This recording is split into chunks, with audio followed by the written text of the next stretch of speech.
بسم اللہ الرحمن الرحیم۔ نبی کریم صلی اللہ علیہ وسلم نے جہاں ہم کو نماز کے احکام بتائے ہیں، حقوق اللہ سے تعلق رکھتی ہیں جو چیزیں، اسی طریقے سے اللہ کے نبی صلی اللہ علیہ وسلم نے ہمیں کچھ ایسے احکام بھی عطا فرمائے جن کا تعلق بندوں سے ہیں، یعنی آپس میں بندے اس کو ادا کرتے ہیں کہ اگر دنیا کا نظام اگر صحیح طریقے سے چلے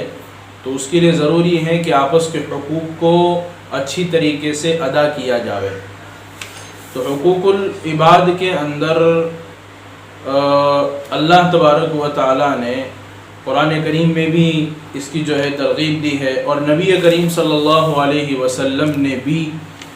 اس کی تاکید بتائی اور اس کے احکام بتائے کہ جیسے کہ والدین کے حقوق ہے، بیوی کے حقوق ہے، بچوں کے حقوق ہے، رشتہ داروں کے حقوق ہے، اسی طریقے سے ایک حقوق جو ہیں پڑوسی کے بھی ہیں، جو آج ہمارے معاشرے سے یہ چیز ختم ہوتی چلی جا رہی ہے کہ پڑوسی ہم کو یہ معلوم نہیں ہوتا کہ پڑوسی کے ہمارے مکان کے قریب میں جو بھی رہتا ہے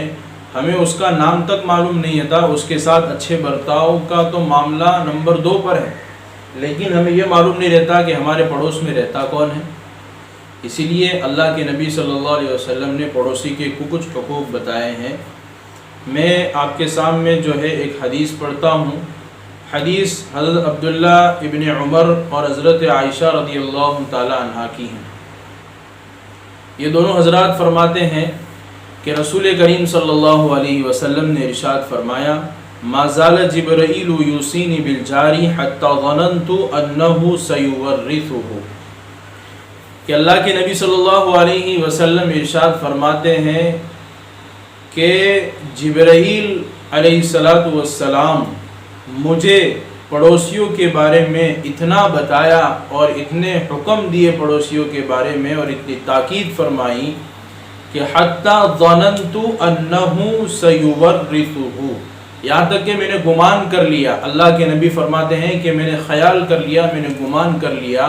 کہ اس پڑوسی کو جبرائیل میرے مال کے اندر وارث بنا دیں گے۔ حالانکہ وارث ہوتا کون ہے؟ وارث ہوتا ہے رشتہ دار، جیسے کہ باپ کا انتقال ہو گیا، جیسے بیوی ہے، اس کے بچے ہیں، یہ سارے اس کے مال کے اندر شریک ہوں گے۔ تو جو ہمارا رشتہ ہوتا ہے وہ رشتوں کے اندر مال کے وارث ہوتے ہیں، لیکن پڑوسیوں کے بارے میں جبرائیل علیہ السلام نے اللہ تبارک و تعالیٰ کی طرف سے وہ احکام نبی کریم صلی اللہ علیہ وسلم کو تاکید فرمائے کہ اللہ کے نبی خود ارشاد فرماتے ہیں کہ میں نے گمان کر لیا کہ پڑوسی کو میرے مال کے اندر وارث بنا کے چھوڑیں گے۔ اسی طرح ایک اور حدیث بھی ہے، حضرت ابو ذر رضی اللہ تعالیٰ عنہ کی بھی، وہ روایت کرتے ہیں نبی کریم صلی اللہ علیہ وسلم نے ارشاد فرمایا، اے ابو ذر، جب تیرے گھر میں کوئی سالن پکے تو فاکثر ماءھا، اس کے اندر تھوڑا پانی زیادہ کر لیا کر، فاکثر ماءھا، اور تیرے پڑوسی کے وہاں بھی پہنچا دیا کر۔ ہمارے گھر پہ کوئی اچھی چیز بنی ہے، کوئی اچھی چیز پکی ہے، تو ہم ہمارے پڑوسی کا حق ادا کرتے ہوئے اس چیز کو اس کے پاس پہنچاوے، یہ اس کا حق ہے۔ اس حدیث کے ذریعے سے بات پتہ چلی۔ ایسی حدیث ان کی ہی ہے، حضرت ابو ذر رضی اللہ تعالیٰ عنہ کی ہے، اور بھی بہت ساری حدیثیں اللہ کے نبی صلی اللہ علیہ وسلم نے ارشاد فرمائی، اور یہ مسلمانوں کے حقوق میں سے ہے کہ پڑوسی کا خیال رکھا جاوے اور ان کے حقوق کو ادا کیا جاوے۔ پڑوسی کو اور اللہ کے نبی صلی اللہ علیہ وسلم نے فرمایا کہ پڑوسی کہاں تک ہوتے ہیں، اور حدیث پاک میں اس کا بھی ذکر آیا کہ پڑوسی سب سے پہلا تو یہ حکم ہے کہ پڑوسی کون، کہ سب سے پہلا حکم یہ ہے کہ ہمارے گھر کے دروازے کے پاس جس کا گھر ہے وہ پہلا پڑوسی ہے، اور اس کے بعد جو 40 مکانات دائیں طرف، 40 مکانات بائیں طرف، 40 مکانات آگے، 40 مکانات پیچھے، یہ سارا سرکل یہ سارے ہمارے پڑوسی ہیں۔ ہم جو ہے ان ساروں کے حقوق ادا نہیں کر سکتے، ان ساروں تک جو ہے ہمارے گھر پر کوئی اچھی چیز پکی ہو تو نہیں پہنچا سکتے، لیکن جو سب سے پہلی بات ہے کہ ہمارے دروازے کے پاس جس کا گھر ہے ہم اس کے ساتھ تو اچھا سلوک کر سکتے ہیں، اس کے حق کو تو ادا کر سکتے ہیں۔ اس طرح ایک اور روایت جو ہے انہی کی ہے، حضرت ابو ہریرہ رضی اللہ تعالیٰ عنہ کی روایت ہے۔ آپ فرماتے ہیں کہ من کان یؤمن باللہ والیوم الآخر فلا یؤذی جارہ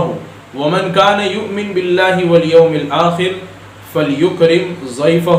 ومن کان یؤمن باللہ والیوم الآخر فلیقل خیرا او لیسکت۔ اس کے اندر سب سے پہلی جو بات اللہ کے نبی نے فرمائی کہ اگر تم اللہ پر ایمان رکھتے ہو اور آخرت کے دن پر ایمان رکھتے ہو تو فلا یؤذی جارہ،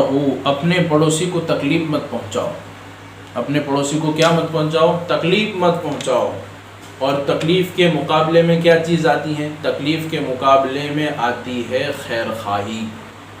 یا تو آدمی کسی کے ساتھ اچھا کرے گا یا تو آدمی کسی کے ساتھ برا کرے گا۔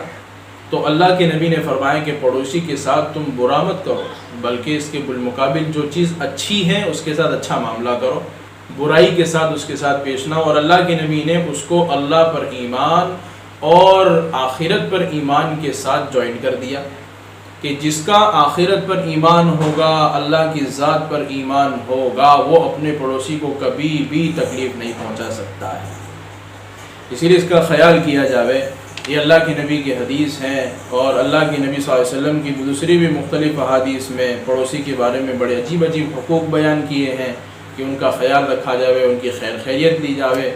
اور پڑوسی کے اندر جو ہے اگر رشتہ دار پڑوسی ہیں